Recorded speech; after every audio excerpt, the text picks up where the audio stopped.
Hello Pavel. হ্যাঁ, কে? আরে বুকা, আমি তোর বড় বোন বলছি। কোথায় আছিস তুই? ও, বড় আপু। আমি তো হোস্টেলে আছি, কেন? এ পাভেল, তোর সাথে আমার একটু জরুরি কথা ছিল রে। আমাকে একটু সময় দিবি তুই? হ্যাঁ, তুমি আমার বড় আপু না? তুমি আমার কাছে সময় চাইছো কেন? কি এমন জরুরি কথা, বলে ফেলো। এখনই বলবা না পরে বলবা?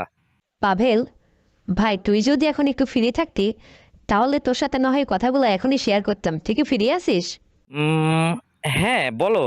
আমার আজকে এক জায়গায় ওই যে টিউশনি করি তো, সে বাসায় না হয় পড়াইতে পরেই যাব। তোমার কথাটা আগে শুনে নি, কত সময় লাগবে তোমার বলতে?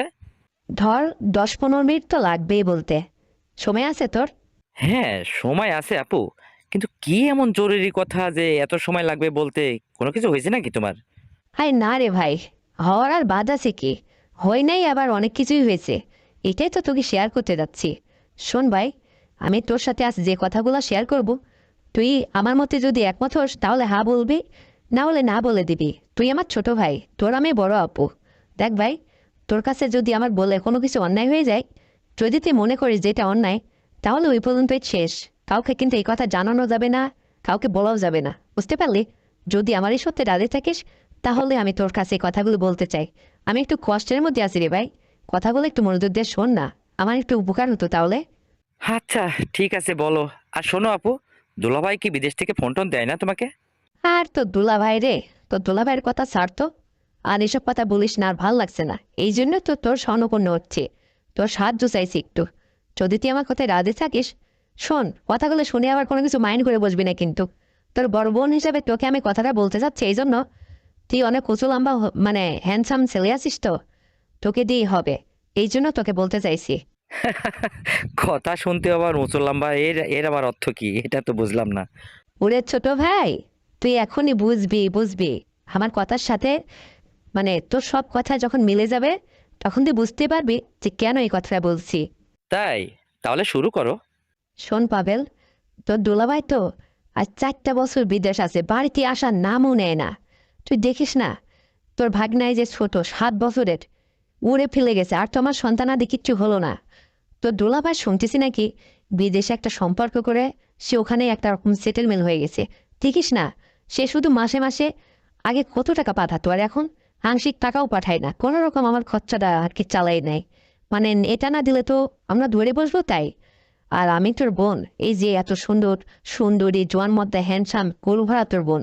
বয়সে তোর আমি বড় ঠিকই আছে, কিন্তু আমার তো আর বড় বা ছোট তুই ছাড়া আর কেউ নেই রে। এই জন্য তোর সাহায্য নিচ্ছি একটু।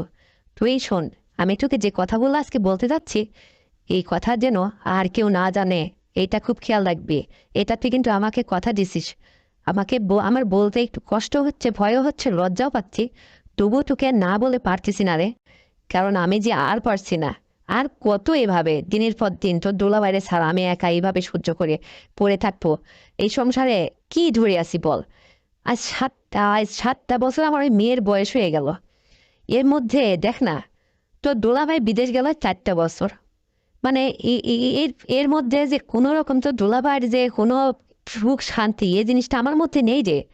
এখন তোকে আমি যেটা বলতে চাচ্ছি, তুই যদি আমার একটু উপকার করিস ভাই, তাহলে আমি একটু নিজেকে মানে সুখী মনে করতাম। মানে আমার যে তাছাড়া কোনো গতি নেই।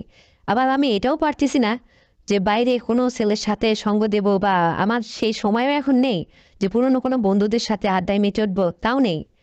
এখন আমি তোকে যেটা বলতে চাইছি, নিশ্চয়ই তুই কিছু একটা বুঝতে পারছিস। তুই কি কিছু বুঝতে পারছিস আমি কি বলবো তোকে? না আপু, আমি তো এখনো ক্লিয়ার বুঝতে পারিনি। তুমি বলতে থাকো, তারপরে আমি বুঝবো। ছোট ভাই রে, আমি আর কতদিন এইভাবে কষ্ট করে থাকবো? তোর বড় বোন বটে, কিন্তু কেমন তো না যে আমি বুড়া হয়ে বা যাতা যে যেমন তেমন হয়ে গেছি। দেখ না, এখনো তো আমি রাস্তা দিয়ে হেঁটে গেলে বা অপরিচিত মানুষ জানে যে আমার বিয়েই হয়নি। তোর দুলাভাই দেখ না, একটা মেয়ে হয় ওই যে বিদেশ পাড়ি দিল, স্বামী থেকেও যেন আমার স্বামী ছাড়া আমি। এই যে একটা কষ্ট জীবনে। আর একটা মেয়ে, বিবাহিত মেয়ের জীবনে স্বামী ছাড়া থাকা যায় কতটা কষ্টর, কতটা যন্ত্রণাদায়ক, এটা তো তোকে বুঝাইতে পারতেছে না, যেহেতু তুই বিয়ে শাদী করিসনি। এটা আমি বুঝি। আর আমার কষ্টটাই তোকে শেয়ার করতে চলেছি। যদি তুই আমাকে একটু সাহায্য করতি, মানে কিভাবে সেটাও আমি তোকে বলে দিচ্ছি। তুই তো ওখানে হোস্টেলে থেকে লেখাপড়া করতেছিস। আমার বাবা মা যে খুব একটা ধনী মানুষটাও না। আবার ওখানে তুই নিজে একটা টিউশনে খুলে নিছিস, প্রাইভেট পড়ায় সেই টাকায় আবার নিজের পড়াশোনার খরচ চালিয়ে নিচ্ছিস। আমি বলি কি, আমার এখান থেকে তো তোর হোস্টেল খুব বেশি না, 3 কিলোমিটার দূরে। আমি চাইছি কি যে তুই আমাদের বাসায় দিয়ে থাক না, থেকে তুই ওখানে কলেজে পড়াশোনা কর। আর তোর ওই প্রাইভেট পড়ানো লাগবে না, তোর খরচটা আমি না হয় চালিয়ে নিতাম। তোর দুলাভাই মাসে যে টাকাটা পাঠায় ওর মধ্যে দিয়ে আমি ম্যানেজ করে নিয়ে যেতাম। তুই যদি একটু এখানে আসতি থাকতি তাহলে আমার একটু ভালো হতো, তোকে হাতের করে পাইতাম। তাহলে আমি তোকে যেমন খুশি তেমন ব্যবহার করতে পারতাম। তুই কি আসবি আমাদের বাসায়? আর কেনই বা ডাকতেছি এটাও যদি তুই না বুঝে থাকিস, তোকে আবার আমি বলে বুঝিয়ে দেব। তুই কি জানতে চাস নাকি বুঝতে পারছিস? বড় আপু, আমি আসলে কিছুটা হলো বুঝতে পারি, কিন্তু পরিপূর্ণ এখনো বুঝিনি। কারণ তুমি বড় আপু তো, তোমার মুখ থেকে সমস্ত কথাগুলো আগে শুনে নি, তারপরে অনুমান করে তোর মানে তোমাকে আমি জানিয়ে দেবো। তাছাড়া তো আমি আন্দাজে একটা কিছু হুট করে তোমাকে বুঝিয়ে বলতে পারছি না। এখনো ক্লিয়ার হলাম না, তুমি আরেকটু বলো তো, তারপরে কি হবে, কেন থাকবো তোমাদের বাসাতে? হ্যাঁ পাগল ছেলে, কেন থাকবি মানে? এখনো বুঝতে পারিস নেই? মানে তোর পড়াশোনার সমস্ত খরচ আমি বেয়ার করবো, এখান থেকে যা তো আজ গাড়ি ভাড়া সেটাও, সে খরচার টাকাটাও আমি দেবো। তোর যাবতীয় যা লাগে তুই আমার এখান থেকে কলেজে পড়াশোনা করবি, আর সমস্ত খরচ আমি বহন করব। শুধু তোর কাছে আমার একটাই দাবি, তুই আমার কাছে থাকবি। তোর দুলাভাইয়ের অভাবটা যেন আমাকে তুই পূরণ করবি, পারবি না এটা?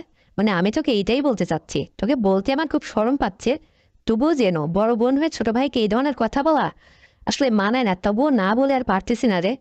আমার কষ্টটা আমি কাউকে শেয়ার করতে পারতেছি না, কাউকে বুঝাইতে পারতেছি না। আমার যে খুবই মানে দরকার, বুঝতে পারলি? আর তোকে হাতের গড়ে পাইলে না, মানে একটু আমার ভালো হতো। আমার যখন দরকার হতো তোকে না হয় সেটা ইয়ে করতাম, তুইও এটা করতি। মানে তুইও তো এখন বড় হয়ে গেছিস, অনেক উঁচু লম্বা। আমার ভাই বলে কথা, আমি যেরকম উঁচু লম্বা, হুষ্টপুষ্ট নাদুস নদুস মোটাসোটা, দেখ না আমি তো এখন আরো বেড়ে গেছি আগের চেয়ে। কতটা মোটা হয়ে গেছি, কমাইতে পারতেছি না রে। অনেক ডায়েট কন্ট্রোল করি কিন্তু কমে না, বেড়েই যাচ্ছি দিন দিন। তুই এসে এটা কমিয়ে দিবি। আর তোকে আমি কি বলতে চাইছি এখনো তুই নিশ্চিত হসনি? অবশ্যই তুই কিছুটা হলে বুঝতে পারিস, কারণ তুই কলেজে পড়াশোনা করিস। এর জন্য কি শিখছিস ঘোড়ার ডিম? মানে ইঙ্গিতে কিছু কথা বুঝিস না? আমার অনেক কিছু দরকার, তোর দুলাভাইয়ের অভাবটা তুই পূরণ করবি, পারবি না? মানে আমার আর দিন যাচ্ছে না রে। দেখ না আমি এইভাবে অনাহার এখানে পড়ে আসছি দিনের পর দিন। আমি পারতেছি না কাউকে শেয়ার করতে, পারতেছি না কারোর কোনো বন্ধু সাহায্য নিতে, পারতেছি না মানে কাউকে বলতে আব্বা আমার কোনো ছোট দেবর বা ছোট ভাই বড় ভাই কেউ আমার হাতের নাগালে নেই। তা আমি কাকে দিয়ে কি করবো রে? আমার তো আর ভালোই লাগে না। আমি এই কথা বাবা মাকেও বলতে পারি না, এখন তোকে একমাত্র বলার মতো সুযোগ আছে। আর তুই যেহেতু উপযুক্ত হয়ে গেছিস, তোকে বললে হয়তো আমার কাজটা হবে। যদি তুই রাজে থাকিস তাহলে তোর বিয়ে করা পর্যন্ত, তোর চাকরি পাওয়া পর্যন্ত, তোকে যতদিন মানে তোর কোনো বন্ধ ব্যবস্থা না হয়, তোর লাইফটা সেটেলমেন্ট হওয়া পর্যন্ত আমি তোকে চালিয়ে নেব সমস্ত খরচ। তুই শুধু আমার এই উপকারটা করবি রে, তোকে আমার দারুণ ভালো লাগে। আর তোকে দিয়েই হবে। তাছাড়া ওই আজকাল যে সমস্ত ছেলেপেলে দেখি না, ওই এক এক চুনোপুটির মতো, ওরে দিয়ে আমার ও হবে না কোনো কিছু। তুই একমাত্র পারবি আমাকে উদ্ধার করতে এই কষ্টের হাত থেকে, পারবি না?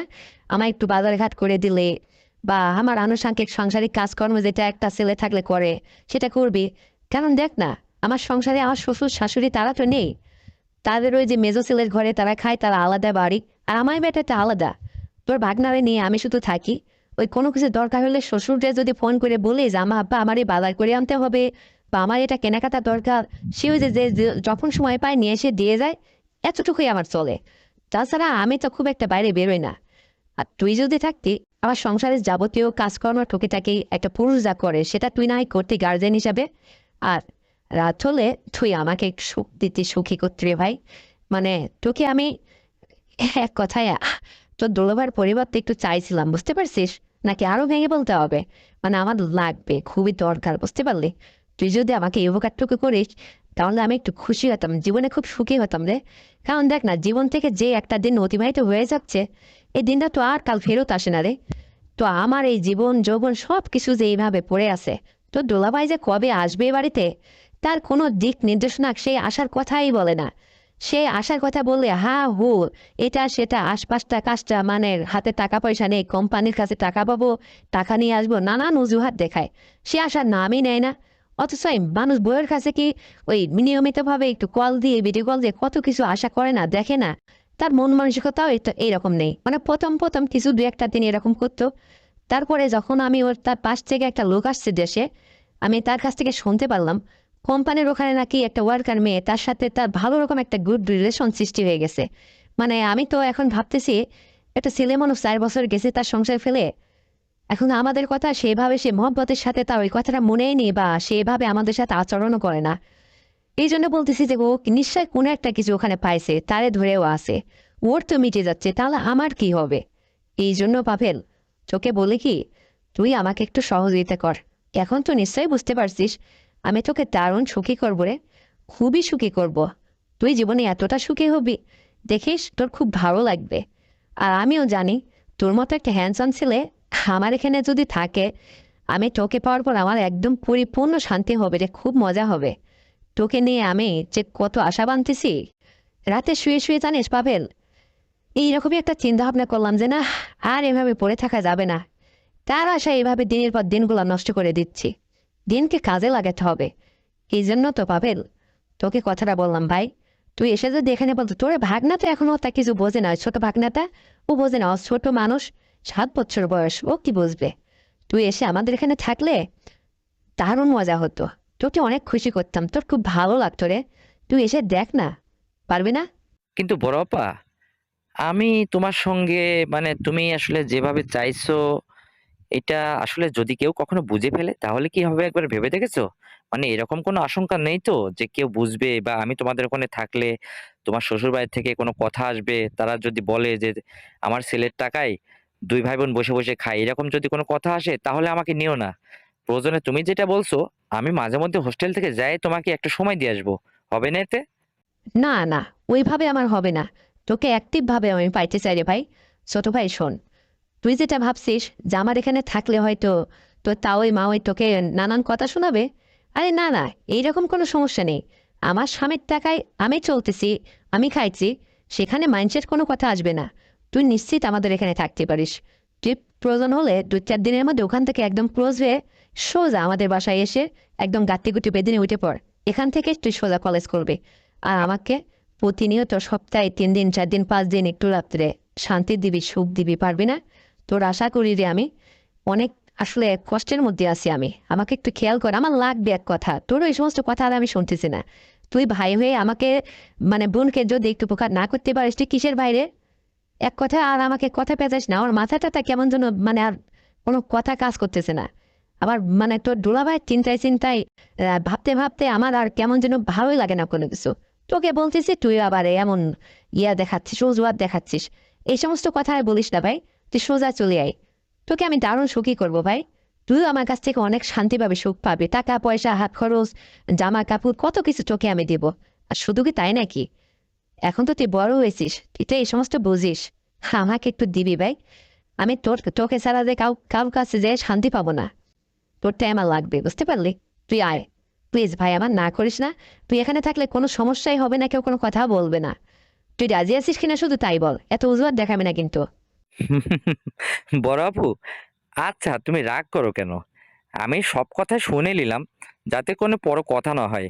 আর বোনের বাড়ি তো, তুমি যেহেতু আলাদা একা সংসার, ঠিক আছে, কিন্তু বড় আপু, আমাকে নিয়ে তুমি এত বড় চিন্তা ভাবনা করে বসলে তোমার একটু বলতে লজ্জা করলো না? আমি তো তোমার কাছে যাইতেই লজ্জা পাচ্ছি আপু, কারণ তুমি যে কথা বলছো এই কথার উপরে যায়, মানে এই কথার উপর ডিপেন্ড করে তোমার ওখানে থাকা, মানে পরে যদি কোনো কিছু হয়ে যায় তখন কি হবে? হ্যাঁ? আরে না রে বোকা, কি হবে? কিচ্ছু হবে না, এই সমস্ত আমার জানা আছে না। খুব চেপে চলবো, খুব চেপে থাকবো, কোনো কিছুই হবে না। তুই আয় তো, তুই আমাকে খুশি করবি, তুই আমাকে দিবি, আমার লাগবে এক কথা, ওই সমস্ত অজুহাত দেখাবি না। এক কথায় কি শোন পাবেল, তুই আমার পুরো সংসারের দায়িত্ব নিবি, মানে বাজার ঘাট করা, সংসারের আর টুকিটাকি যা লাগে, একটা বাড়ির গার্জেন যেভাবে থাকে তুই সেভাবে আজকের পর থেকে থাকবি। এ সমস্ত কথা না তো, আর আমাকে চালিয়ে দিবি। আমি তোর হাতে, মানে তোর হাতে আমি সুখী হতে চাই। তুই আমাকে দারুণভাবে সুখ দিবি, কারণ তুই অনেক উঁচু লম্বা ফেগারালা মানুষ। তুই আমার বাড়িতে থাকলে আর আমার কোনো সমস্যা নেই। আর আমার সাথে তুই অ্যাডজাস্ট আসিস, বুঝিস না? বাবা মা যদি জিজ্ঞেস করে, তাদেরকে তুইও বুঝিয়ে বলবি, আমিও বুঝিয়ে বলবো। কারণ আমার তো একটা বলার রাস্তা আছে রে। আমি বলবো যে আমার হাজবেন্ড বাড়িতে থাকে না, আমার শ্বশুর শাশুড়ি আমার বাড়ির মধ্যে থাকে না, তাহলে তো বাড়িতে তো একটা গার্জিয়ান দরকার।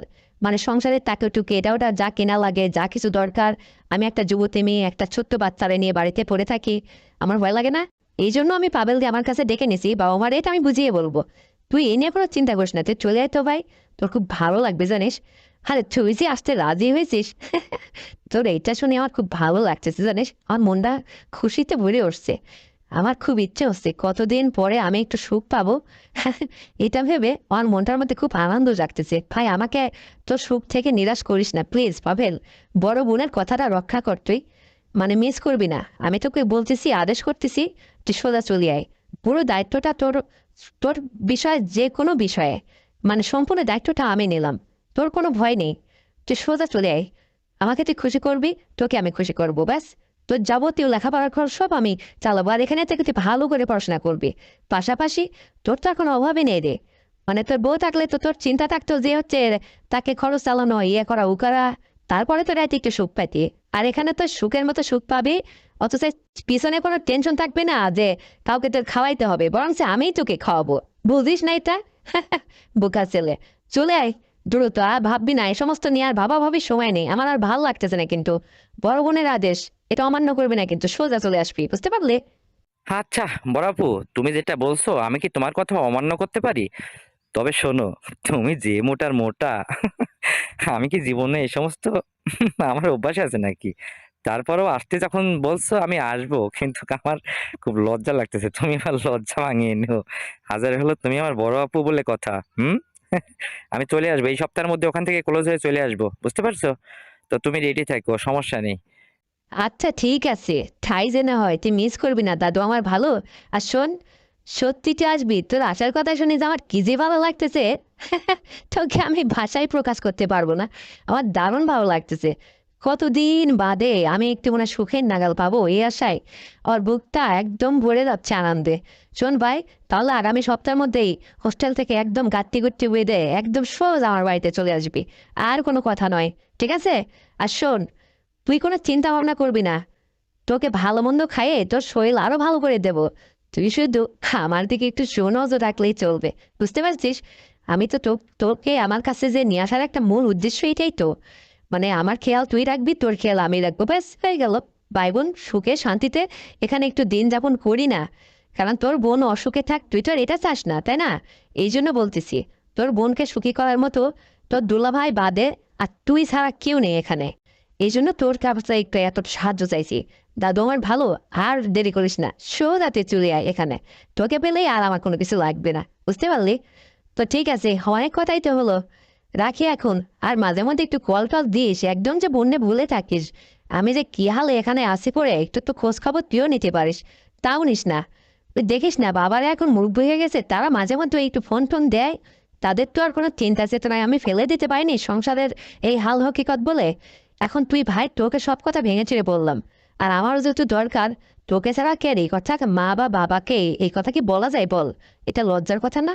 এই জন্য তোকে শেয়ার করলাম। তুই আসলে আমার একদম পরানটা জুড়িয়ে যাবে রে, তোকে আমি অনেক খুশি করব। আরে ভাই, তুই যেমন ভাবে চাইবি, যেভাবে, বুঝতে পারলি, আমি সেইভাবে তোর সাথে তোর কথায় তাল মিলিয়ে চলবো। অর্থাৎ তুই আমাকে খুশি করবি, আমি তোকে খুশি করবো, ব্যাস হয়ে গেল। তো ঠিক আছে, আমি এখন চুলাতে রান্না বসাবো। তো রাত্রে যদি একটু সময় পাস, একটু ফোন দিস, দুই ভাই বোনে একটু কথা টথা বলে একটু ফ্রি হয়ে। আর আমি বড় হয়েছি তাতে কি হয়েছে, তোকে সবকিছু মানিয়ে নেবো রে পাগল ছেলে, এ নিয়ে চিন্তা করিস না তো। তো ঠিক আছে, এখন রাখি, আর নিজের যত্ন নিস। আর খুব শীঘ্রই শোন পাভেল, খুব শীঘ্রই ওখান থেকে গুছে গোছগাছ করে একদম সোজা চলে আসবি, কিন্তু কথা এটাই ফাইনাল। তো ঠিক আছে, এরপর থেকে আর তোর কোনো টিউশনি করতে হবে না, তোর কোনো অভাবই রাখবো না, আমি আমি তোকে চালিয়ে নেব, নিশ্চিন্তে থাক। তো ঠিক আছে, ভালো থাকিস, রাখতেছি। আচ্ছা আপা, তো ঠিক আছে বড় আপু, তুমি রাখো। আমি এক সপ্তাহের মধ্যে দেখি, চেষ্টা করতেছি এখান থেকে একদম হোস্টেল থেকে বের হয়ে সোজা তোমাদের বাড়িতে গাট্টি গুট্টি বেঁধে চলে আসবো। তুমি রেডি থেকো। ঠিক আছে, এত করে যখন বলছো, তোমাকে সুখী করাই এখন আমার কাজ। আমি আর কি করব? বড় বোন যদি মুখ ফসকে বলতে পারে, ছোট ভাই কি না করে থাকতে পারে তুমি বলো? তো ঠিক আছে আপু, আল্লাহ হাফেজ। তো বন্ধুরা, আমার এই সংলাপটি শুনে তোমাদের কেমন লেগেছে? যদি এই সংলাপটি শুনে তোমরা বিন্দুমাত্র বিনোদন পেয়ে থাকো, তাহলে এক্ষুনি চ্যানেলটিকে সাবস্ক্রাইব করে দাও, ভিডিওতে একটা লাইক দাও, আর শেয়ার করে তুমি তোমার কাছের বন্ধু বান্ধবকে শোনার সুযোগ করে দাও।